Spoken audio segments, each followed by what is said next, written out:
ದ್ವಿತೀಯ PUC ಸಮಾಜಶಾಸ್ತ್ರದ 5, 6, 7 ಮತ್ತು 8ನೇ ಅಧ್ಯಾಯಗಳಲ್ಲಿ ಬರುವ ಪ್ರಮುಖ ಪ್ರಶ್ನೆಗಳನ್ನು ಶ್ರೀಯುತ SN ಪಟಗಾರ್ ಅವರು ಇಲ್ಲಿ ಚರ್ಚಿಸಿದ್ದಾರೆ.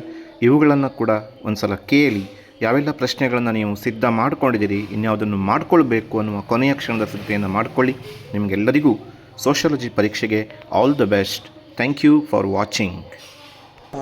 ಭಾರತೀಯ ಗ್ರಾಮಗಳು 5ನೇ ಚಾಪ್ಟ್ರು ಭಾರತೀಯ ಗ್ರಾಮಗಳು, ಅವುಗಳ ಬದಲಾವಣೆ ಮತ್ತು ಅಭಿವೃದ್ಧಿ, ಜೊತೆಗೆ ನಗರಗಳ ಬೆಳವಣಿಗೆ, ಅವುಗಳ ಬಗ್ಗೆ ಸಂಬಂಧಪಟ್ಟಂತೆ ನಿಮಗೆ ಮುಖ್ಯವಾಗಿ ಇಲ್ಲಿ ಇದರಲ್ಲಿ 10 ಅಂಕದ ಒಂದು ಪ್ರಶ್ನೆ ಇದೆ. ಸೇಮ್ ಮೊದಲನೇ ಚಾಪ್ಟ್ರಿಗೆ ಎಷ್ಟು ಅಂಕಗಳಿದೆಯೋ ಅದೇ ಥರ ನೀಲನಕ್ಷೆ ಈ ಒಂದು ಚಾಪ್ಟರ್ ಕೂಡ ಇದೆ. 10 ಅಂಕದ ಒಂದು ಪ್ರಶ್ನೆ ಇದೆ, 5 ಅಂಕದ ಒಂದು ಪ್ರಶ್ನೆ ಇದೆ, 2 ಅಂಕದ ಒಂದು ಪ್ರಶ್ನೆ ಇದೆ. ಆಮೇಲೆ ಒಟ್ಟಿಗೆ 20 ಅಂಕಗಳನ್ನು ನಾವು ಕಾಣ್ತೇವೆ. ಈಗ 5ನೇ ಚಾಪ್ಟರ್ ಸಂಬಂಧಪಟ್ಟಂತೆ ಭಾರತೀಯ ಗ್ರಾಮಗಳ ಕೃಷಿ ಮತ್ತು ಆರ್ಥಿಕ ಸಮಸ್ಯೆಗಳನ್ನು ವಿವರಿಸಿರಿ. ಇಲ್ಲೂ ಕೂಡ ನೀವು ಚಂದ ಮಾಡಿ ಗ್ರಾಮ ಅಂದ್ರೇನು, ಅಲ್ಲಿ ಗ್ರಾಮಗಳ ಕೃಷಿ ಸಮಸ್ಯೆಗಳು ಯಾವುದು ಮತ್ತು ಆರ್ಥಿಕ ಸಮಸ್ಯೆಗಳು ಯಾವುದು, ಇವುಗಳನ್ನು ಸ್ಪಷ್ಟವಾಗಿ ಅದನ್ನು ಬರೆದ್ರೆ ನಿಮ್ಗೆ 10 ಅಂಕಗಳನ್ನು ಪಡ್ಕೊಳ್ಳಿಕ್ಕೆ ಅನುಕೂಲ ಆಗ್ತವೆ. ಆಮೇಲೆ ರೈತರ ಆತ್ಮಹತ್ಯೆ ತಡೆಗಟ್ಟಲಿಕ್ಕೆ ಸರ್ಕಾರ ಇತ್ತೀಚೆಗೆ ಕೈಗೊಂಡ ಕ್ರಮಗಳೇನು, ಈಗ ನಿಮಗೆ ಮಾದರಿ ಪತ್ರಿಕೆಯಲ್ಲಿ ಬಂದಿತ್ತು, ಪ್ರಿಪರೇಟರಿಯಲ್ಲೂ ಕೂಡ ಇದು ಬಂದಿತ್ತು. ಆಮೇಲೆ ಭಾರತೀಯ ನಗರಗಳ ಐತಿಹಾಸಿಕ ಹಿನ್ನೆಲೆಯಲ್ಲಿ ನಗರಗಳ ಬೆಳವಣಿಗೆಯನ್ನು ತಿಳಿಸಿದೆ. ಯಾಕಂದರೆ 5000 ವರ್ಷಗಳ ಇತಿಹಾಸವನ್ನು ನಾವು ಕಾಣ್ತೇವೆ. ಅಂದರೆ ಪ್ರಾಚೀನ ಕಾಲದ ನಗರಗಳಿಂದ ಹಿಡಿದು ಆಧುನಿಕ ಕಾಲದ ನಗರ, ಕೈಗಾರಿಕಾ ನಗರ, ಜಾಗತಿಕ ನಗರಗಳಾಗಿ ಮಾರ್ಪಟ್ಟಿರ್ತಕ್ಕಂಥ ಕೂಡ ಇವತ್ತು ನಾವು ಕಾಣ್ತಿದ್ದೇವೆ. ಅವುಗಳನ್ನು ಪ್ರಾರಂಭಿಕ ಹಂತದಿಂದ ಈ ಹಂತವರೆಗೆ ಯಾವ ರೀತಿ ನಗರಗಳ ಬೆಳವಣಿಗೆ ಆಯಿತು ಅನ್ನೋದನ್ನು ಬರೀಬೇಕು. ಆಮೇಲೆ ಕೃಷಿಯ ಸಂದಿಗ್ಧತೆಯನ್ನು ತಿಳಿಸುವ ಪ್ರಮುಖ ಅಂಶಗಳನ್ನು ವಿವರಿಸಿರಿ. ಇದು ಒಂದು ಎಕ್ಸ್ಟ್ರಾ ಕ್ವಶನ್ ಸೇರಿಸ್ಕೊಂಡಿದ್ದು. ಇಲ್ಲಿ ಮುಖ್ಯವಾಗಿ ಕೃಷಿ ಮತ್ತು ಆರ್ಥಿಕ ಸಮಸ್ಯೆ ಸಂಬಂಧಪಟ್ಟಂಥ ಕೆಲವೊಂದು ಚಿತ್ರಗಳು, ಅಂದರೆ ಮಳೆಯ ಕೊರತೆ ಅಥವಾ ಹವಾಮಾನ ವೈಪರೀತ್ಯ ಅಥವಾ ಅಂತರ್ಜಲದ ಕುಸಿತ, ಈ ಥರ ಚಕ್ರಗಳು ಬರ್ತವೆ. ಆ ಪಾಯಿಂಟ್ಸ್ ಗೊತ್ತಿದೆ ನಿಮಗೆ, ಅದನ್ನು ನೀವು ಇದು ಮಾಡಬೇಕಾಗ್ತದೆ. ಈಗ 5ನೇ ಚಾಪ್ಟರ್ಲಿ 10 ಅಂಕದ 4 ಪ್ರಶ್ನೆಗಳಲ್ಲಿ ಯಾವುದಾದ್ರೂ ಒಂದು ಪ್ರಶ್ನೆಯನ್ನು ನಿಮಗೆ ಕೇಳಬಹುದು.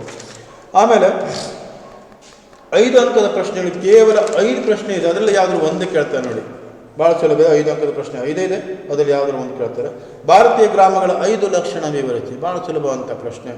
ಆಮೇಲೆ ಗ್ರಾಮ ಪಂಚಾಯತಿ ಕಾರ್ಯಗಳು, ಒಳ್ಳೆ ಜನರಲ್ ನಾಲೆಜ್ ಇದು. ನಿಮ್ಮ ಊರಿನ ಒಂದು ಗ್ರಾಮ ಪಂಚಾಯತಿ ಕಾರ್ಯಗಳನ್ನು ನೀವು ನೆನಪು ಮಾಡಿಕೊಂಡು ಈಜಿಯಾಗಿ ನಾವು ಬರೀಬಹುದು.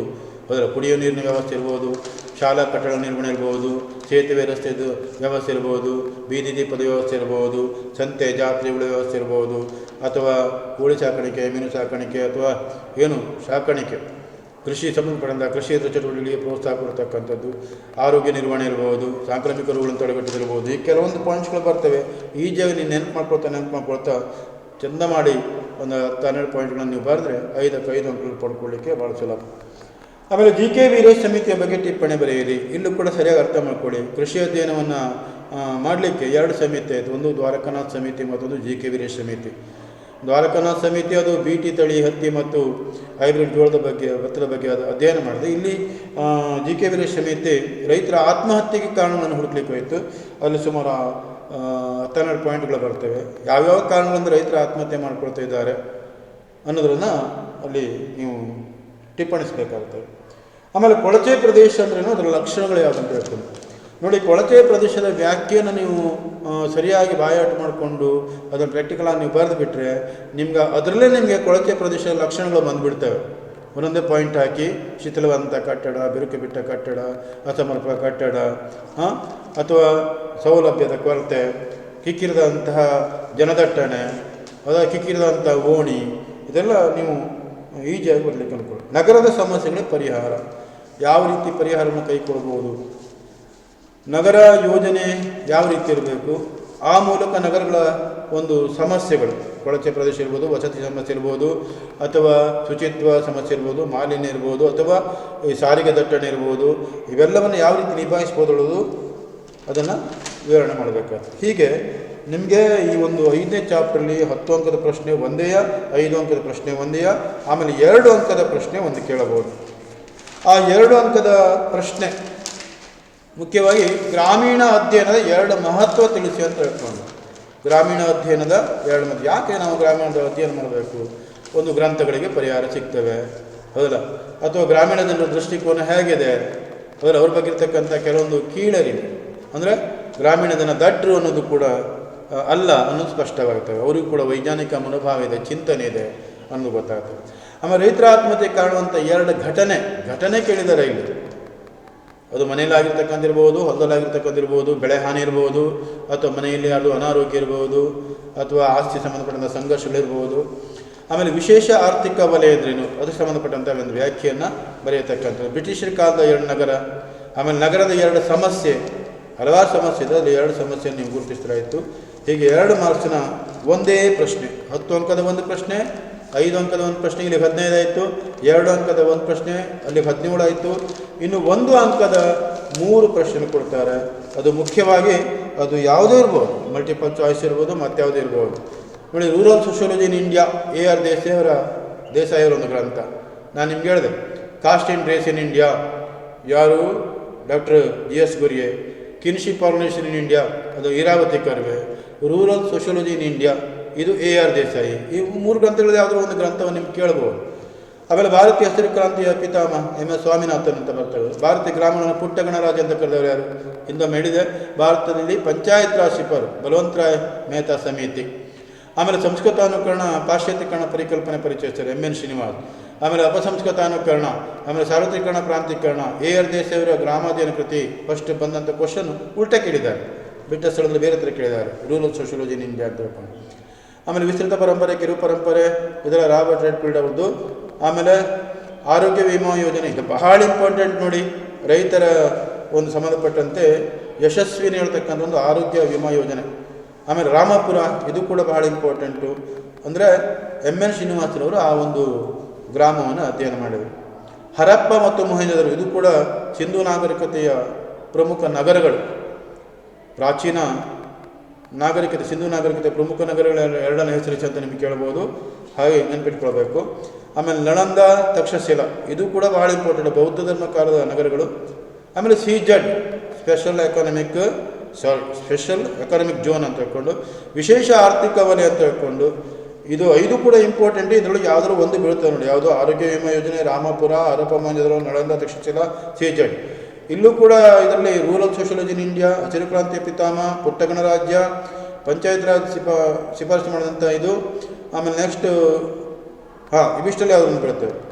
ಆಮೇಲೆ ಗ್ರಾಮ ಸಮುದಾಯ ಅಂದ್ರೇನು ನೋಡಿ, 5,000ಕ್ಕಿಂತ ಕಡಿಮೆ ಜನಸಂಖ್ಯೆ ಇದು. ಕೃಷಿ ಮತ್ತು ಕೃಷಿ ಸಂಬಂಧಿ ಚಟುವಟಿಕೆಯಲ್ಲಿ ಒಂದು ನಿರ್ದಿಷ್ಟ ಭೂಪ್ರದೇಶದಲ್ಲಿ ಇರುವಂಥ ಒಂದು ಜನಸಮೂಹ, ಹಲವಾರು ಸಾಮಾಜಿಕ ಚಟುವಟಿಕೆಗಳೊಂದಿಗೆ ಕಾರ್ಯಪ್ರವೃತ್ತರಾಗಿರ್ತಕ್ಕಂಥ ನಿರ್ದಿಷ್ಟ ಭೂಪ್ರದೇಶ ಇರ್ತಕ್ಕಂಥ ಒಂದು ಜನಸಮೂಹವನ್ನು ನಾವು ಗ್ರಾಮ ಅಂತ ಕರಿತೇವೆ. IRDP, ಇದು ಕೂಡ ಇಂಪಾರ್ಟೆಂಟ್. SNDP, SKDRDP, ಅದರಲ್ಲಿ NABARD, IRDP ಕೂಡ important. Integrated rural development programme, ಸಮಗ್ರ ಗ್ರಾಮೀಣ ಅಭಿವೃದ್ಧಿ ಯೋಜನೆ. ಭಾಳ ಜನ ತಪ್ಪು ಬರೀತೀರಿ ನೀವು, ಖಾಲಿ ಗ್ರಾಮೀಣ ಅಭಿವೃದ್ಧಿ ಯೋಜನೆ ಅಂತ ಬರೀತೀರಿ, ಅಥವಾ ರಾಷ್ಟ್ರೀಯ ಗ್ರಾಮೀಣ ಅಭಿವೃದ್ಧಿ ಯೋಜನೆ ಅಂತ ಬರೀತೀರಿ. ಹಾಗಲ್ಲ, ಇಂಟಿಗ್ರೇಟೆಡ್ ರೂರಲ್ ಡೆವಲಪ್ಮೆಂಟ್ ಪ್ರೋಗ್ರಾಮ್, ಸಮಗ್ರ ಗ್ರಾಮೀಣ ಅಭಿವೃದ್ಧಿ ಯೋಜನೆ ಅಂತ ಬರೀಬೇಕು. ಆಮೇಲೆ ಕೃಷಿ ವಿಷಯವನ್ನು ಅಧ್ಯಯನಿಸಲಿಕ್ಕೆ ಸರ್ಕಾರದ ಒಂದು ಸಮಿತಿ ಅಂತ ಕೇಳಿದ್ದಾರೆ. ಆಗಲೇ 2 ಸಮಿತಿ ಹೇಳಿದ್ದೇನೆ, CS ದ್ವಾರಕನಾಥ ಸಮಿತಿ ಮತ್ತು GK ವೀರೇಶ್ ಸಮಿತಿ ಅಂತ ಕೂಡ ಯಾವ್ದು ಒಂದನ್ನು ಹೆಸರಿಸಲಾಯಿತು. ಭೂಪಾಲ್ ನಗರದ ರಿಂಗ್ ಕಾಣುವಂಥ ಕಾರ್ಖಾನೆ ಯೂನಿಯನ್ ಕಾರ್ಬೈಡ್ ಕಂಪನಿ ಅಂತ ಹೇಳ್ಕೊಂಡು ಯಾವುದು ಕೇಳಬಹುದು ನಿಮಗೆ. ಅದರ ಒಂದು ವಿಷಾನಿಲಯ ಯಾವುದು ಅಂತ ಹೇಳ್ಕೊಂಡು ಮಿಥೈಲ್ ಐಸೋಸೈನೈಡ್ ಅಂತ ಹೇಳ್ಕೊಂಡು ಬರ್ತೇವೆ. ಆಮೇಲೆ ಕೊಳಚೆ ಪ್ರದೇಶ, ಇದು ಕೂಡ ನಿಮಗೆ ಹೇಳಾಗಿದೆ. ಇವಿಷ್ಟು 5ನೇ ಚಾಪ್ಟರ್ಗೆ ಸಂಬಂಧಪಟ್ಟಂಥ ಒಂದು ವಿಚಾರ. ಆಮೇಲೆ 5ನೇ ಚಾಪ್ಟರ್ಗೆ ಎಷ್ಟಿದೆ, 20 ಅಂಕಗಳಿದೆ ಅಂತ ಹೇಳಿದೆ. 10 ಅಂಕದ ಒಂದು ಪ್ರಶ್ನೆ, ಆಮೇಲೆ 5 ಅಂಕದ ಒಂದು ಪ್ರಶ್ನೆ, 2 ಅಂಕದ ಒಂದು ಪ್ರಶ್ನೆ, ಆಮೇಲೆ 1 ಅಂಕದ 3 ಪ್ರಶ್ನೆ ಅಂತ ಹೇಳಾಯಿತು. ಆಮೇಲೆ ಲಾಸ್ಟ್ 6ನೇ ಚಾಪ್ಟರ್, ಇದಕ್ಕೆ ನೋಡಿ ಕೇವಲ 15 ಅಂಕಗಳಿದೆ, ಸ್ವಲ್ಪ ಹೆವಿ ಇದೆ. ಅದರಲ್ಲಿ ಕೆಲವೊಂದನ್ನು ನೀವು ಆಯ್ಕೆ ಮಾಡಿಕೊಂಡ್ರೆ, ಇಲ್ಲಿ ಇಲಾಖೆಯವರಿಗೆಲ್ಲ ಕೊಟ್ಟಿದ್ದಾರೆ, ಅದನ್ನು ಸರಿಯಾಗಿ ತಿಳ್ಕೊಂಡ್ಬಿಟ್ರೆ ನೀವು ಈಜಿಯಾಗಿ ಅಲ್ಲೂ ಕೂಡ ಅಂಕಗಳನ್ನು ಗಳಿಸಲಿಕ್ಕಾಗ್ತವೆ. ಅಲ್ಲಿ 5 ಅಂಕದ 2 ಪ್ರಶ್ನೆ ಇದೆ. 6ನೇ ಚಾಪ್ಟರ್ಲಿ 10 ಅಂಕದ ಯಾವುದೇ ಪ್ರಶ್ನೆಗಳಿಲ್ಲ, 5 ಅಂಕದ 2 ಪ್ರಶ್ನೆ ಇದೆ, 2 ಅಂಕದ ಒಂದೇ ಪ್ರಶ್ನೆ ಇದೆ, 1 ಅಂಕದ 3 ಪ್ರಶ್ನೆ ಇದೆ. ಹಾಗಾದರೆ ಈ ಮಾರುಕಟ್ಟೆ ಮತ್ತು ಸಂವಹನ ಸಂಬಂಧಪಟ್ಟಂತೆ ಇಲ್ಲಿ ಕೇವಲ 6 ಪ್ರಶ್ನೆ ಕೊಟ್ಟಿದ್ದಾರೆ ನೋಡಿ. ನೀವು ಈಜಿಯಾಗಿ ನೀವು ಅದರಲ್ಲಿ 2 ಪ್ರಶ್ನೆಗೆ ಉತ್ತರ ಬರೆದು 10 ಅಂಕಗಳನ್ನು ಗಳಿಸ್ಕೊಳ್ಬಹುದು. ಸಮೂಹ ಮಾಧ್ಯಮದ ಕಾರ್ಯಗಳನ್ನು ವಿವರಿಸಿರಿ. ಫಸ್ಟ್ ಸಮೂಹ ಮಾಧ್ಯಮದ ವ್ಯಾಖ್ಯೆ ಕೊಟ್ಟು ಅವುಗಳ ಕಾರ್ಯ, ಮಾಹಿತಿ, ನಿರಂತರತೆ, ಸಾಮೂಹಿಕ ಕ್ರೋಢೀಕರಣ, ಈ ಥರ ಪಾಯಿಂಟ್ಸ್ಗಳನ್ನು ಬರೀಬೇಕಾಗ್ತದೆ. ಆಮೇಲೆ ದೊರಾಯಿ ಆದಿವಾಸಿ ಮಾರುಕಟ್ಟೆ ಕುರಿತು ಟಿಪ್ಪಣಿ ಬರೀ, ಛತ್ತೀಸ್ಗಢದಲ್ಲಿ ನಡೆಯತಕ್ಕಂಥದ್ದು, ಅಲ್ಲಿ ಬರ್ತಕ್ಕಂಥ ಉತ್ಪನ್ನಗಳು ಯಾವುದು, ಅದರ ಬಗ್ಗೆ ಅಧ್ಯಯನ ಮಾಡಿದವರು ಯಾರು, ಆಮೇಲೆ ಮಾರುಕಟ್ಟೆಯ ವಿಶೇಷತೆ ಏನು, ಅದೆಲ್ಲವನ್ನು ಆ ಒಂದು ಆಲದ ಮರದ 100 ಗಜ ವಿಸ್ತೀರ್ಣದ ಬಗ್ಗೆ ಅದೆಲ್ಲ ಬರೀಬೇಕಾಗ್ತದೆ. ಮತ್ತು ಆ ಒಂದು ಮಾರುಕಟ್ಟೆಯ ವಿಶಿಷ್ಟತೆಯನ್ನು ಕೂಡ ಬರೀಬೇಕಾಗ್ತದೆ. ಮತ್ತು ಭಾಳ ಸುಲಭ ಅಂದರೆ ಪುಷ್ಕರ ವಾರ್ಷಿಕ ಜಾತ್ರೆ ಅಂತ ಹೇಳ್ಕೊಂಡು, ರಾಜಸ್ಥಾನದ ಪುಷ್ಕರ ಕ್ಷೇತ್ರ ನಡೆಯತಕ್ಕಂಥದ್ದು. ಅಲ್ಲಿ ಒಂದು ಧಾರ್ಮಿಕ ಒಂದು ಕಥೆ ಇದೆ.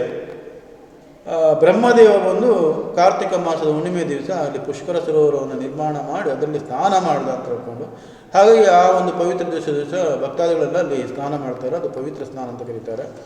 ವಿಶೇಷವಾಗಿ ಅದು ಒಂಟೆ ಮತ್ತು ಜಾನುವಾರುಗಳ ಜಾತ್ರೆ, ವಿಶ್ವದ ಅತ್ಯಂತ ಸುಪ್ರಸಿದ್ಧ ಜಾತ್ರೆ. ಅದಕ್ಕೆ ಮಾದರಿಯಾಗಿರ್ತಕ್ಕಂಥದ್ದು ನಮ್ಮ ಬನಶಂಕರಿ, ಬಾಗಲಕೋಟೆ ಬನಶಂಕರಿ ಜಾತ್ರೆ, ಧಾರವಾಡದ ಯಮನೂರು ಜಾತ್ರೆ, ಹಾಗೆ ಹಲವಾರು, ಬೆಂಗಳೂರಿನ ಕಡಲೆಕಾಯಿ ಪರಿಷತ್ ಎಲ್ಲ ಬರ್ತವೆ. ಆಮೇಲೆ ವಾರ್ತಾಪತ್ರಿಕೆಗಳ ತಂತ್ರಜ್ಞಾನದ ಪಾತ್ರ ವಿವರಿಸಿರಿ. ಇವತ್ತು ಮೊದಲಿನಾಗೆ ಯಾವುದೋ ಒಂದು ರೀತಿಯ ಹಳೆಯ ಮಾದರಿಗಳಿಲ್ಲ, ಈಗೆಲ್ಲ ನ್ಯೂಸ್ ಮೇಕರ್ ತಂತ್ರಜ್ಞಾನ ಬಳಸ್ತಾರೆ. ಆಮೇಲೆ ಮ್ಯಾಕ್ಡೊನಾಲ್ಡ್ 5 ತತ್ವ, ಇದು ಕೂಡ ಜಾರ್ಜ್ ರಿಡ್ಜರ್ ಅವರು ಅಧ್ಯಯನ ಮಾಡಿ ಅದಕ್ಕೆ ದಕ್ಷತೆ, ವಿಶ್ವಾಸಾರ್ಹತೆ, ಆಮೇಲೆ ಕಾರ್ಯತತ್ಪರತೆ, ರೋಬೋಟ್ ಮಾದರಿಯ ಒಂದು ಶೈಲಿ, ಆಮೇಲೆ ಅತಿಯಾದ ಅವೈಚಾರಿಕತೆ, ಇದೆಲ್ಲ ಪಾಯಿಂಟ್ಸನ್ನು ಬರೀಬೇಕಾಗ್ತವೆ. ಆಮೇಲೆ ಸಮೂಹ ಮಾಧ್ಯಮಗಳ ಪಾತ್ರ ಈ ಕಾಲದಲ್ಲಿ ಯಾವ ರೀತಿ, 6 ಪ್ರಶ್ನೆಗಳಿದೆ. 6 ಪ್ರಶ್ನೆ ನೀವು ಕೂಡ ಡಿವೈಡ್ ಮಾಡ್ಕೊಳ್ಳಿ. ಯಾವ ರೀತಿ ಡಿವೈಡ್ ಮಾಡಿದ್ರೆ, ಒಂದು ಸಮೂಹ ಮಾಧ್ಯಮದ ಕಾರ್ಯ, ಆಮೇಲೆ ನೆಕ್ಸ್ಟ್ ಪ್ರಸ್ತುತ ಕಾಲದಲ್ಲಿ ಸಮೂಹ ಮಾಧ್ಯಮಗಳ ಪಾತ್ರ, ವಾರ್ತಾಪತ್ರಿಕೆಯ ತಂತ್ರಜ್ಞಾನದ ಪಾತ್ರ, ಇದು 3 ಡಿವೈಡ್ ಮಾಡಿಕೊಂಡ್ರೆ ಅದರೊಳಗೆ ಒಂದು ಬೀಳಬಹುದು ನನ್ನ ಅನಿಸಿಕೆ. ಆಮೇಲೆ ಮತ್ತೊಂದು ಅಂದರೆ ಬಹಳ ಈಜಿ ಕ್ವಶನ್ ಕೇಳ್ತಾರೆ, ದೊರಾಯಿ ಮಾರುಕಟ್ಟೆ ಬಗ್ಗೆ ಬರೆಯಿರಿ, ಪುಷ್ಕರ ವಾರ್ಷಿಕ ಜಾತ್ರೆಯ ಬಗ್ಗೆ ಬರೆಯಿರಿ, ಮ್ಯಾಕ್ಡೊನಾಲ್ಡೀಕರಣದ ಬಗ್ಗೆ ಬರೆಯಿರಿ. ಇದು 3 ಕೂಡ ಬಹಳ ಈಜಿ ಇದೆ. ಹಾಗಾಗಿ ಅದು 3 ಓದ್ರೂ ಕೂಡ ನಿಮ್ಗೆ ಅದರಲ್ಲಿ ಒಂದು ಕ್ವಶನ್ ಅಂತೂ ಗ್ಯಾರಂಟಿ ಅಂತ ನಾನು ಹೇಳಬಲ್ಲೆ. ಆಮೇಲೆ 2 ಅಂಕದ ಒಂದು ಪ್ರಶ್ನೆ ಅಂತ ನಾನು ಹೇಳಿದೆ. 2 ಅಂಕದ ಒಂದು ಪ್ರಶ್ನೆಯಲ್ಲಿ ಮುಖ್ಯವಾಗಿ ಮಾರುಕಟ್ಟೆಯ 2 ಲಕ್ಷಣ ತಿಳಿಸಿ ಅಂತ ಹೇಳ್ಕೊಂಡು, ಆಮೇಲೆ ಗೊತ್ತಿದೆ ಮಾರುವ ಮತ್ತು ಕೊಳ್ಳುವ ಸ್ಥಳವೇ ಮಾರುಕಟ್ಟೆ, ಅದಲ್ಲ. ಆಮೇಲೆ ಜಾರ್ಜ್ ರಿಡ್ಜರ್ ಬಳಸಿದ ಮ್ಯಾಕ್ಡೊನಾಲ್ಡೀಕರಣದ 2 ತತ್ವ ನೋಡಿ, ಅದಲ್ಲ 5 ಮಾಸ ಬರಲಿಲ್ಲ ಅಂದರೆ ಇಲ್ಲಿ 2 ಮಾಸದ ಕೇಳ್ತಾರೆ. ಜಾರ್ಜ್ ರಿಡ್ಜರ್ ಬಳಸಿದ ಮ್ಯಾಕ್ಡೊನಾಲ್ಡೀಕರಣದ 2 ತತ್ವ, ದಕ್ಷತೆ, ವಿಶ್ವಾಸಾರ್ಹತೆ, ಕಾರ್ಯತತ್ಪರತೆ, ಹೀಗೆ. ಆಮೇಲೆ ಸಮೂಹ ಮಾಧ್ಯಮದ 2 ವಿಧ, ಮುದ್ರಣ ಮಾಧ್ಯಮ ಮತ್ತು ವಿದ್ಯುನ್ಮಾನ ಮಾಧ್ಯಮ. ಆಮೇಲೆ ಯಾವುದರ 2 ಸಾಮಾಜಿಕ ಸಂಪರ್ಕ ತಾಣ. ಆಮೇಲೆ ನೆಕ್ಸ್ಟ್ ಕನ್ನಡದ 2 ಜನಪ್ರಿಯ ವಾರ್ತಾವಾಹಿನಿ. ಇಲ್ಲಿ ತಪ್ತಿರಿ ಕೆಲವೊಂದು ಸಲ, ಜನಪ್ರಿಯ ಇದು ಪತ್ರಿಕೆಗಳ ಬೇರೆ, ವಾರ್ತಾವಾಹಿನಿ ಬೇರೆ. ಹಾಗೆ ನೆನಪಿಟ್ಕೊಳ್ಳಿ, ಕನ್ನಡದ 2 ದಿನಪತ್ರಿಕೆಗಳನ್ನು ಬರೆಯಿರಿ ಅಂದಾಗ ಅದು ಬೇರೆ, ಮತ್ತು ವಾರ್ತಾವಾಹಿನಿ ಕೇಳಿದಾಗ ಅದು ಬೇರೆ. ಆಮೇಲೆ ದೂರದರ್ಶನ ಜನಪ್ರಿಯಗೊಳಿಸಿದ ಮಹಾಕಾವ್ಯಗಳು ಭಾಳ ಸಲ ಇದೆ, ರಾಮಾಯಣ ಮಹಾಭಾರತ, ಅದನ್ನು ಕೂಡ ನೆನಪಿಟ್ಕೊಳ್ಳಿ. ಹೀಗಾಗಿ ಬಹುತೇಕ ನಿಮಗೆ 10 ಅಂಕದ 5 ಅಂಕದ 2 ಅಂಕದ ಎಲ್ಲ ಪ್ರಶ್ನೆಗಳು ಗೊತ್ತಾಗಿದೆ ಅಂತ ತಿಳ್ಕೊಳ್ತೇನೆ. ಈಗ ನೆಕ್ಸ್ಟ್ ಬರ್ತಕ್ಕಂಥದ್ದು ನಾನು 1 ಅಂಕದ ಪ್ರಶ್ನೆಗೆ, ಮಾರುಕಟ್ಟೆ ಸಂಬಂಧಪಟ್ಟಂತೆ 1 ಅಂಕದ ಪ್ರಶ್ನೆ ಬರ್ತಾ ಇದ್ದೇನೆ. Wealth of nation, Adam Smith ಅವರ ಒಂದು ಗ್ರಂಥ. ಆಮೇಲೆ ಕನ್ನಡ ಪತ್ರಿಕೋದ್ಯಮದ ಪಿತಾಮಹರು ಅಂತ ಕೇಳ್ತಾರೆ. ಪುಷ್ಕರ ಜಾತ್ರೆ ನಡೆಯುವಂಥ ರಾಜ್ಯ, ಈಗಾಗಲೇ ಹೇಳಿದೆ. ವಿದ್ಯುನ್ಮಾನ ಮಾಧ್ಯಮ ಜಾಗತಿಕ ಗ್ರಾಮವನ್ನು ಸೃಷ್ಟಿಸಿದೆ. ಆಮೇಲೆ ಭಾರತದ ಮೊದಲ ವರ್ತಮಾನ ಪತ್ರಿಕೆ, ಇದು ಬಹಳ ಇಂಪಾರ್ಟೆಂಟ್, ಸಂವಾದ ಕೌಮುದಿ. ಆಮೇಲೆ ವರ್ಲ್ಡ್, ಇದು ಮತ್ತು ನಮ್ಮ ರಾಜ್ಯದ ಮೊಟ್ಟ ಮೊದಲ ಮಂಗಳೂರು ಸಮಾಚಾರ ಅಂತ ಹೇಳ್ಕೊಂಡು, ಅಲ್ಲೂ ಕೂಡ ನೀವು ಕನ್ಫ್ಯೂಸ್ ಆಗ್ತೀರಿ ಸ್ವಲ್ಪ, ಅದಕ್ಕೆ ನೆನಪಿಟ್ಕೊಳ್ಳಿ. ಭಾರತದ ಮೊಟ್ಟ ಮೊದಲ ಒಂದು ವರ್ತಮಾನ ಪತ್ರಿಕೆ ಸಂವಾದ ಕೌಮುದಿ. ಆಮೇಲೆ ಕರ್ನಾಟಕದ ಒಂದು ಮೊಟ್ಟ ಮೊದಲು ಮಂಗಳೂರು ಸಮಾಚಾರ ಅಂತ ಹೇಳ್ಕೊಂಡು. ಆಮೇಲೆ ವರ್ಲ್ಡ್ ವೈಡ್ ವೆಬ್ ಕಂಡುಹಿಡಿದವರು ಯಾರು ಅಂತ ಕೇಳ್ತಾರೆ. ಒಂದೊಂದ್ಸಲ ಏನು ಮಾಡ್ತಾರೆ ಕೇಳಿದ್ರೆ WW ಕಂಡುಹಿಡಿದವರು ಯಾರು ಅಂತ ಕೇಳ್ತಾರೆ. WWW world wide web, Tim Berners-Lee ಅಂತ ಬರ್ತವೆ, ನೆನಪಿಟ್ಕೊಂಡು. ದೊರಾಯಿ ಮಾರುಕಟ್ಟೆ ಅಧ್ಯಯನ ಮಾಡಿದ್ರು ಆಲ್ಫ್ರೆಡ್ ಗೇಲ್ ಅಂತ ಹೇಳ್ಕೊಂಡು. ಮಾಧ್ಯಮ ದೊರೆ, ಶ್ರೀಮಂತ ಮಾಧ್ಯಮದವರು ಅಂತ ಕೇಳ್ತಾರೆ, ರೂಪರ್ಟ್ ಮರ್ಡೋಕ್ ಅಂತ ಹೇಳ್ಕೊಂಡು. ಕಾಣದ ಕೈ, ಆ್ಯಡಮ್ ಸ್ಮಿತ್. ನೆಕ್ಸ್ಟ್ ಹೊಂದಿಸಿ ಬರ್ಬೋದು, ಟೆಲಿಶಾಪಿಂಗ್, ಮ್ಯಾಕ್ಡೊನಾಲ್ಡೀಕರಣ, ಸೌಮ್ಯ ಪ್ರಕಾಶನ, ಮಂಗಳೂರು ಸಮಾಚಾರ, ರಾಬರ್ಟ್ ಪುಟ್ನಮ್, ಇದೆಲ್ಲ ಬರ್ಬೋದು ನಿಮಗೆ. ನೋಡಿ, ಟೆಲಿಶಾಪಿಂಗ್ ಮೈಕಲ್ ಆರ್ ಡಿರೀಜ್ ಅಂತ ಹೇಳ್ಕೊಂಡು ಟೆಲಿಶಾಪಿಂಗ್. ಮ್ಯಾಕ್ಡೊನಾಲ್ಡೀಕರಣ George ridger. ಆಮೇಲೆ ಸೌಮ್ಯ ಪ್ರಕಾಶನ ಈಶ್ವರಚಂದ್ರ ವಿದ್ಯಾಸಾಗರ್. ಆಮೇಲೆ ಮಂಗಳೂರು ಸಮಾಚಾರ ಹ್ಯಾರ್ಮನ್ ಮೋಗ್ಲಿಂಗ್. ಆಮೇಲೆ ರಾಬರ್ಟ್ ಪುಟ್ನಮ್ ಸಾವಿನ ಸಮೂಹಿನ ಹೇಳ್ತಕ್ಕಂಥದ್ದು, ಮಾಧ್ಯಮಗಳ ಬಗ್ಗೆ ಅವರು ಹೇಳ್ತಕ್ಕಂಥದ್ದು.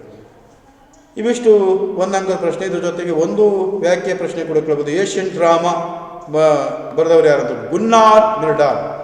ಯಾಕೆ ನಿಮ್ಗೆ ಹೇಳ್ತಿದ್ದೀನಿ, ಈ 4-5 ಕೃತಿಗಳು ನೆನಪಿಲ್ಲ. ಏಷ್ಯನ್ ಡ್ರಾಮಾ ಇರ್ಬೋದು, ಕೃಷಿ ಫಾರ್ಮೇಷನ್ ಇಂಡಿಯಾ ಇರ್ಬೋದು, ಅಥವಾ caste and race in India ಇರ್ಬೋದು, ರೂರಲ್ ಸೋಷಿಯಾಲಜಿ ಇನ್ ಇಂಡಿಯಾ ಹೇಳ್ತಕ್ಕಂಥ ಇರ್ಬೋದು, ಅಥವಾ ಸೋಷಿಯಲ್ ಮೂವ್ಮೆಂಟ್ ಇನ್ ಇಂಡಿಯಾ ಹೇಳ್ತಕ್ಕಂಥ ಇರ್ಬೋದು. ಈ 5ರಲ್ಲಿ ಯಾವುದೋ ಒಂದು 2 ನಿಮಗೆ ಕೇಳ್ತಾರೆ.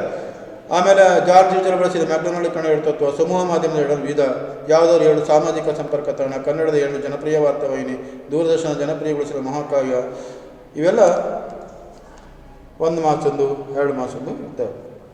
ಇಲ್ಲಿಗೆ 6ನೇ ಚಾಪ್ಟ್ರು ಮುಕ್ತಾಯಿತು. ಇನ್ನು ನೆಕ್ಸ್ಟ್ ಬರ್ತಕ್ಕಂಥದ್ದು 7ನೇ ಚಾಪ್ಟ್ರು. 7ನೇ ಚಾಪ್ಟರ್ ಮುಖ್ಯವಾಗಿ ಭಾರತದ ಸಾಮಾಜಿಕ ಚಳುವಳಿ. ಇಲ್ಲಿ ನೆನ್ಪಿಟ್ಕೊಳ್ಬೇಕು ನೀವು, 10 ಅಂಕದ ಪ್ರಶ್ನೆ ಇದೆ. ನಾನು ನಿಮ್ಗೆ ಈಗಾಗಲೇ ಹೇಳಿದೆ, 1ನೇ ಚಾಪ್ಟ್ರು, 2ನೇ ಚಾಪ್ಟ್ರು, ಆಮೇಲೆ 5ನೇ ಚಾಪ್ಟ್ರು, 7ನೇ ಚಾಪ್ಟ್ರು, 1, 2, 5, 7 ಇದು 10 ಅಂಕದ ಪ್ರಶ್ನೆ ಇದೆ. 4 ಪ್ರಶ್ನೆಗಳು ಬರ್ತವೆ, ಅದರಲ್ಲಿ 2 ನೀವು ಬರೀಬೇಕಾಗ್ತವೆ. ಆಮೇಲೆ 2 ಅಂಕದ 1 ಪ್ರಶ್ನೆ ಇದೆ, 1 ಅಂಕದ 3 ಪ್ರಶ್ನೆ ಇದೆ. ಆ 7ನೇ ಚಾಪ್ಟ್ರಲ್ಲಿ 5 ಅಂಕದ ಪ್ರಶ್ನೆ ಇರುವುದಿಲ್ಲ. ಹಾಗಾಗಿ ಟೋಟಲಿ 15 ಮಾರ್ಕ್ಸ್ ಇರೋದು. ಈ ಚಳುವಳಿಗಳು ಮುಖ್ಯವಾಗಿ ಹಿಂದುಳಿದ ವರ್ಗಗಳ ಚಳುವಳಿ, ಮಹಿಳಾ ಚಳುವಳಿ, ದಲಿತ ಚಳುವಳಿ, ಆಮೇಲೆ ರೈತ ಚಳುವಳಿ, ಹೀಗೆ 4 ಇದೆ. ಅದರಲ್ಲಿ ಯಾವುದು ಕೊಡ್ತಾರೆ ಅಂತ ಹೇಳಲಿಕ್ಕಾಗೋದಿಲ್ಲ. ಆದರೂ ಕೂಡ ಕೆಲವೊಂದು ಇಂಪಾರ್ಟೆಂಟ್ ಅವ್ರು ಕೊಟ್ಟಿದ್ದನ್ನು ನಾನು ಕೇಳ್ತೇನೆ ನಿಮಗೆ.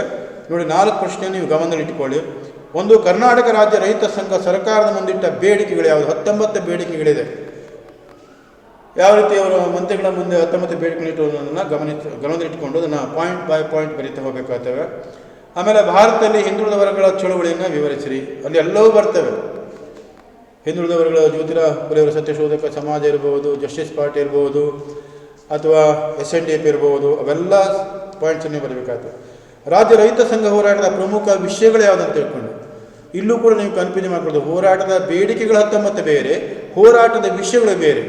ಹೋರಾಟದ ವಿಷಯಗಳು ಏನಾಗುತ್ತೆ ಕೇಳಿದ್ರೆ, ಗಣಿಗಾರಿಕೆ ವಿಷಯ ಇರ್ಬೋದು, ಪರಿಸರ ವಿಷಯ ಇರ್ಬೋದು, ಅಥವಾ ನೀರ ತೆಂಗಿನ ನೀರಿನಿಂದ ಅಂದರೆ ನುಷಿ ಪೀಡೆ ಬಂದಿತ್ತು, ಆವಾಗ ಅದನ್ನು ನೀರ ತೆಗಿತೇವೆ, ಅದರಿಂದ ಜೀವನ ಮಾಡ್ಕೊಳ್ತೇವೆ, ಅದರಿಂದ ಚಾಕ್ಲೇಟ್ ಉತ್ಪನ್ನಗಳನ್ನು ಮಾಡ್ತೇವೆ ಅಂತ ರೈತರ ಬೇಡಿಕೆಯನ್ನು ವ್ಯಕ್ತಪಡಿಸಿದರು. ಈ ಕೆಲವೊಂದು ಇರ್ತವೆ, ಗಣಿ ಸಂಬಂಧಪಟ್ಟಂಥ ವಿಚಾರ, ಪರಿಸರ ಸಂಬಂಧಪಟ್ಟಂಥ ವಿಚಾರ, ನೀರ ವಿಚಾರ, ಅಥವಾ ನೀಲಗಿರಿ ಮರಗಳನ್ನು ಬೆಳೆಸಬಾರ್ದನ್ನಂಥ ವಿಷಯ, ಅವುಗಳು ಪ್ರಮುಖ ವಿಷಯಗಳು. ಆಮೇಲೆ ರೈತ ಚಳುವಳಿ ಅಂದ್ರೇನು? ರೈತ ಹೋರಾಟಕ್ಕೆ ಕಾರಣವಂಥ ಅಂಶಗಳನ್ನು ವಿವರಿಸಿರಿ. ಯಾವ್ಯಾವ ಅಂಶಗಳು ಕಾರಣವಾಯಿತು? ಮುಖ್ಯವಾಗಿ ನೀವು ಮಲಪ್ರಭಾ ಹೋರಾಟದ ಕಾರಣವನ್ನು ತಿಳಿಸ್ತೀರೋ, ಅಥವಾ ಕ್ಯಾಥರಿನ್ ಗ್ರೋವರ್ ಅವರ ಕಾರಣವನ್ನು ತಿಳಿಸ್ತೀರೋ, ಅವೆಲ್ಲ ಪಾಯಿಂಟ್ಸ್ಗಳನ್ನು ಕ್ರೋಢೀಕರಿಸಿ ನೀವು ಅದನ್ನು ಬರೀಬೇಕಾಗ್ತದೆ. ಇನ್ನು ಎಕ್ಸ್ಟರ್ನಲ್ ಆಗಿ ನಿಮಗೆ ಮಹಿಳಾ ಚಳುವಳಿಯ ಬಗ್ಗೆ ಕೂಡ ಕೇಳಬಹುದು. ಹಾಗಾದರೆ ಇಲ್ಲ 10 ಅಂಕದ ಪ್ರಶ್ನೆ ಬಿಟ್ಟರೆ 5 ಅಂಕದ ಪ್ರಶ್ನೆ ಇಲ್ಲ. ಹಾಗೆ 4 ಪ್ರಶ್ನೆಗಳು ಕೊಟ್ಟಿದ್ದಾರೆ. ಆ 4ರಲ್ಲಿ ಯಾವುದಾದ್ರು ಒಂದು 10 ಅಂಕದ ಪ್ರಶ್ನೆ ನಿಮಗೆ ಬೀಳುತ್ತವೆ. ಆಮೇಲೆ ನೆಕ್ಸ್ಟು 5 ಅಂಕದ ಪ್ರಶ್ನೆ ಇದಕ್ಕೆ ಇರೋದಿಲ್ಲ. ಆಮೇಲೆ 2 ಅಂಕದ ಪ್ರಶ್ನೆ, 2 ಅಂಕದ ಒಂದು ಪ್ರಶ್ನೆಯನ್ನು ನೋಡೋಣ. ಯಾವುದಾದ್ರೂ 2 ಸಾಮಾಜಿಕ ಚಳುವಳಿ ಹೆಸರು ಅಂತಿದೆ. ಆಮೇಲೆ ನೀರಾ ಚಳುವಳಿ 2 ಉದ್ದೇಶ. ಆಮೇಲೆ ಅಂಬೇಡ್ಕರ್ ದಲಿತ ಆಂದೋಲನದ 3 ತತ್ವಗಳು, ಅದು ಹಿಂದೂ ಬಂದಿದೆ, ಶಿಕ್ಷಣ ಹೋರಾಟ ಸಂಘಟನೆ. ಆಮೇಲೆ ಭಾರತ 2 ಮಹಿಳಾ ಸಂಘಟನೆ ಹೆಸರಿಸಿ, ಪುರೋಗಾಮಿ ಸಂಘಟನೆ ಇರ್ಬೋದು, ಬೆಂಗಳೂರಿನ ವಿಮೋಚನೆ ಇರ್ಬೋದು, ಮಹಿಳಾ ದಕ್ಷತೆ ಇರ್ಬೋದು, ಸ್ತ್ರೀ ಶಕ್ತಿ ಇರ್ಬೋದು. ಆಮೇಲೆ ಪ್ರಜಾಮಿತ್ರ ಮಂಡಳಿ 2 ಬೇಡಿಕೆಗಳು, ಅದು ಕೂಡ ನೀವು ನೆನಪಿಟ್ಕೊಳ್ಬೇಕು. ಇದು 7ನೇ ಚಾಪ್ಟರ್. ಹೀಗೆ ನಿಮಗೆ 1 ಅಂಕದ್ದು, 2 ಅಂಕ, ಇದು 2 ಅಂಕದ ಹೇಳಾಯಿತು, 10 ಅಂಕದ ಹೇಳಾಯಿತು. ಈಗ 1 ಅಂಕದ ಒಂದು ಪ್ರಶ್ನೆ ನೋಡೋದಾದರೆ, ಮುಖ್ಯವಾಗಿ ಸತ್ಯಶೋಧಕ ಸಮಾಜ ಬಹಳ ಇಂಪಾರ್ಟೆಂಟು. ಜ್ಯೋತಿರಾವ್ ಫುಲೆ ಅವರ ಸತ್ಯಶೋಧಕ ಸಮಾಜ. ಆಮೇಲೆ ಸೋಗವರ ಚಳುವಳಿ ಪ್ರಾರಂಭಿಸಿದ್ದಾರೆ ಯಾರು? ಚಿಪ್ಕೋ ಚಳುವಳಿ ಅಂದರೆ ಇದು ಪರಿಸರ ಚಳುವಳಿ. ಚಿಪ್ಕೋ ಚಳುವಳಿ ಅಂದರೆ ಈ ಬಗೆಯ ಚಳುವಳಿ ಅಂತ ಕೊಡ್ತಾರೆ. ಇದು ಪರಿಸರ ಸಂಬಂಧಪಟ್ಟಂಥ ಚಳುವಳಿ. ಆಮೇಲೆ ಕರ್ನಾಟಕ ರಾಜ್ಯ ರೈತ ಸಂಘ ಸ್ಥಾಪನೆ ಅಂತ ವರ್ಷ 1981 ಮಾಡ್ಕೊಳ್ಳಿ. ಆಮೇಲೆ ಭಾರತದಲ್ಲಿ ಸಾಮಾಜಿಕ ಚಳುವಳಿ ಎಂಬ ಗ್ರಂಥ ಬರೆದವರು MS.A. ರಾವ್, ಬಹಳ ಇಂಪಾರ್ಟೆಂಟ್ ಇದು. ಕನ್ನಡ ಸಾಹಿತ್ಯವನ್ನು ಭೂಸಾ ಸಾಹಿತ್ಯ ಅಂತ ಕರೆದವರು ಯಾರು? ಇಲ್ಲೂ ಕೂಡ ನಿಮ್ಗೆ ಕನ್ಫ್ಯೂಸ್ ಆಗ್ತವೆ. ಕನ್ನಡ ಸಾಹಿತ್ಯವನ್ನು ಭೂಸಾ ಸಾಹಿತ್ಯ ಅಂತ ಕರೆದವರು ಯಾರು? ಮತ್ತು ಭೀಮಸೇನಾ ಸಂಘಟನೆ ಪ್ರಾರಂಭಿಸ್ತಾರೆ ಯಾರು? ಇಲ್ಲಿ B. ಶ್ಯಾಮ್ ಸುಂದರ್ ಭೀಮಸೇನಾ ಸಂಘಟನೆ, B. ಬಸಲಿಂಗಪ್ಪ ಭೂಷಾ ಸಾಹಿತ್ಯದ ಬರ್ತಾರೆ. ಭೂಷಾ ಸಾಹಿತ್ಯ ಅಂದರೆ ಪೊಳ್ಳು ಸಾಹಿತ್ಯ ಹೇಳಿದ್ರೆ, ಕನ್ನಡ ಆ ಸಾಹಿತ್ಯದಲ್ಲಿ ಏನಿಲ್ಲ, ದಲಿತರ ಬಗ್ಗೆ ಯಾವುದೋ ಒಂದು ರೀತಿಯ ಅವರ ಕಷ್ಟ ಸುಖಗಳನ್ನು ತಿಳಿಯಪಡಿಸತಕ್ಕಂಥ ವಿಚಾರಗಳಿಲ್ಲ ಅನ್ನೋದ್ರ ಬಗ್ಗೆ.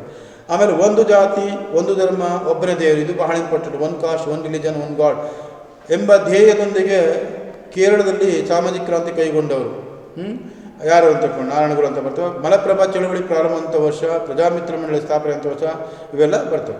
ಆಮೇಲೆ ನೋಡಿ, ಭೀಮಸೇನಾ, ಕಾಗೋಡು ಸತ್ಯಾಗ್ರಹ, ದಿಬುಗುಂಟ ನೆನ್ಪಿಟ್ಕೊಳ್ಳಿ. ಅದು ಪಾನ ವಿರೋಧಿ ಚಳುವಳಿ, ಕೊಳಗ ಅಂದರೆ ಅಳಿಯತಕ್ಕಂಥ ಸಾಧನ, ಭೀಮಸೇನ ಅದೊಂದು ಸಂಘಟನೆ, ದಲಿತ ಸಂಘಟನೆ, ಅದರಲ್ಲಿ ಬಿ ಶ್ಯಾಮಸುಂದರ್ ಅವರು ಸಂಘಟನೆ ಮಾಡೋದು ಪ್ರಾರಂಭಿಸಿದರು. ಜಸ್ಟಿಸ್ ಪಾರ್ಟಿ ಅಂದರೆ ಮದ್ರಾಸ್ ಪ್ರಾಂತ್ಯದಲ್ಲಿರ್ತಕ್ಕಂಥದ್ದು ಒಂದು ಉದಾರಿಗಳ ಒಕ್ಕೂಟ ಅಂತ ಹೇಳ್ಕೊಂಡು. ಆಮೇಲೆ ನೆಕ್ಸ್ಟ್ ಒಂದು ಮಾಸದ ಕೇಳಬಹುದು ಸಾಮಾಜಿಕ ಚಳವಳಿ ಅಂದರೆ ಒಳಗೊಳ್ಳುವ ಚಳವಳಿಗೆ ಒಂದು ಉದಾಹರಣೆ ಕೊಡಿ. ಕಾಗೋಡು ಸತ್ಯಾಗ್ರಹ ಯಾವ ಜಿಲ್ಲೆಯಲ್ಲಿ ನಡೆಯಿತು? KRS ವಿಸ್ತರಿಸಿ ಕರ್ನಾಟಕ ರಾಜ್ಯ ರೈತ ಸಂಘ, KRRS ಕರ್ನಾಟಕ ರಾಜ್ಯ ರೈತ ಸಂಘ. ಮಹಿಳೆಯರು ಯಾವುದಾದ್ರು ಒಂದು ಸಮಸ್ಯೆ ಬರೀರಿ ಅಂತ ಹೇಳ್ಕೊಂಡು, ಹಲವು ಸಮಸ್ಯೆದಲ್ಲಿ ಯಾವುದಾದ್ರು ಒಂದು ಸಮಸ್ಯೆಯನ್ನು ನೀವು ಬರೀಬೇಕು.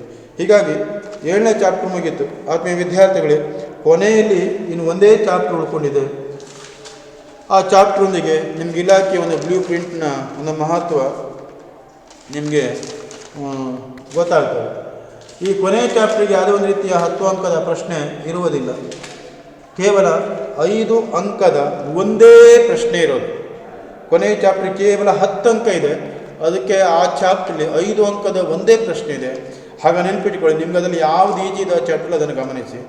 2 ಅಂಕದ 2 ಪ್ರಶ್ನೆ ಇದೆ, 2 ಅಂಕದ 2 ಪ್ರಶ್ನೆ ಇದೆ. 5 ಅಂಕದ ಕೇವಲ 1 ಪ್ರಶ್ನೆ ಇದೆ. ಆಮೇಲೆ 1 ಅಂಕದ ಕೇವಲ 1 ಪ್ರಶ್ನೆ ಇದೆ.